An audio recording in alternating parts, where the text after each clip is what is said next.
The G8 and NATO are scheduled to hold a summit in Chicago during the first week of May, and Adbusters is calling on 50,000 people from around the planet to set up tents and occupy the city in hopes of pulling off the biggest multinational occupation of a summit meeting the world's ever seen. The list of demands Adbusters is promoting include a Robin Hood tax, essentially a tax on stock trades, a ban on high-frequency flash trading, a binding climate change accord, and a 3 strikes and you're outlaw for corporate criminals. How do the Occupy Chicago folks react to this call from Adbusters?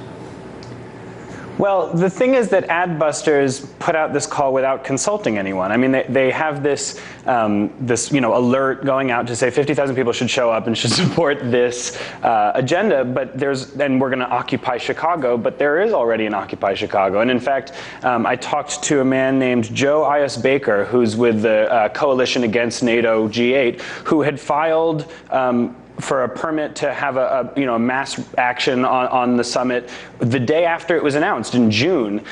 So Adbusters is contributing publicity to it, which is really, really excellent. And all of the official statements by all of these people, thank Adbusters for the publicity. But I'm afraid that people aren't a big fan of Adbusters positioning itself as the sort of group that's calling for this when it's actually been in the works for some time, and especially not advancing, as you say, its own agenda. It, of course, has no right to determine the agenda of the Occupy movement. The fact is that Occupy, as with its brother and sister movements all over the world, in the Middle East and in Europe and in Latin America and in Asia and all over, thrive on a horizontalism, on a situation in which everyone is a leader and no one has any sort of officially designated leadership role, apart from that everyone has. And so I think that when any individual or publication like Adbusters attempts to position itself